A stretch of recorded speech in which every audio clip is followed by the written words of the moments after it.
नमस्कार मैत्रिणींनो, गुरुकृपा चॅनलवर आपल्या सर्वांचं खूप खूप स्वागत। आज दीप अमावस्या असल्यामुळे दिव्यांच्या अवसेची कहाणी आपल्या सर्वांना माहीतच आहे किंवा नाही हे काही मला माहीत नाही, पण मी आज तुम्हाला ती कहाणी ऐकवत आहे। दिव्यांच्या अवसेची कहाणी ऐका दीपकांनो, तुमची कहाणी। आटपाट नगर होतं। तिथे एक राजा होता। त्याला एक सून होती। तिने एके दिवशी घरातला पदार्थ स्वतः खाल्ला आणि उंदरावरती आळ घातला। आपल्यावरचा प्रमाद टाळला। इकडे उंदरांनी विचार केला की आपल्याला उगाच आळ आला आहे, तेव्हा आपण हिचा सूड घ्यावा म्हणून सर्वांनी विचार केला। रात्री तिची चोळी पाहुण्याच्या अंथरुणात नेऊन टाकली। दुसऱ्या दिवशी तिची फजिती झाली। सासूदिराने निंदा केली, घरातून तिला घालून दिली।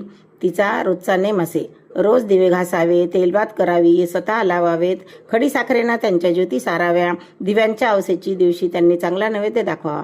पण तो घरातून निघून गेल्यावर ती सर्व बंद पडलं। पुढे दिव्यांच्या अवसेची दिवशी राजा शिकारीहून येत होता। एका झाडाखाली मुक्कामाला उतरला। तेथे एक चमत्कार त्याच्या दृष्टीस पडला। आपल्या गावातले सर्व दिवे अदृश्य रूप धारण करून झाडावर येऊन बसले आहेत। एकमेकांशी गोष्टी करत आहेत। कोणाच्या घरी जेवायस काय केलं होतं, कशी कशी पूजा मिळाली वगैरे चौकशी चालली होती। सर्वत्रांनी आपापल्या घरी घडलेली हकीकत सांगितली। त्यांच्या मागून राजाचा घरचा दिवा सांगू लागला, बाबांनो काय सांगू, यंदा माझ्यासारखा हातभागी कोणी नाही। मी दरवर्षी सर्व दिव्यात मुख्य असायचा। माझा थाटमाट जास्ती असायचा। त्याला यंदा अशा विपत्तीत दिवस काढावे लागत आहेत। इतकं म्हटल्यावर त्याला सर्व दीपकांनी विचारलं, असं होण्याचं कारण काय? मग तो सांगू लागला, बाबांनो काय सांगू, मी ह्या गावच्या राजाचा घरचा दिवा। त्याची एक सून होती।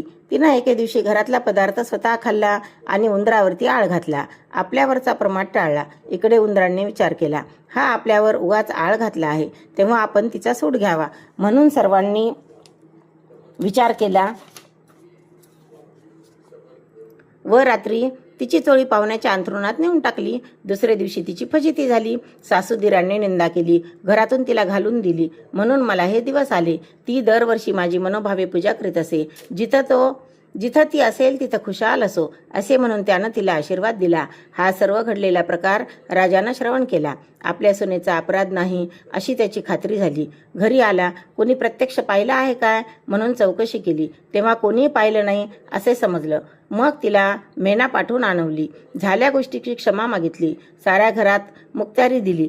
सुखानं रामराज्य करू लागली। जसा तिला दीपक पावला आणि तिच्यावरचा आळ टळला, तसा तुमचा आमचा टळो। ही 60 उत्तराची कहाणी, 5 उत्तरी सुफळ संपूर्णम।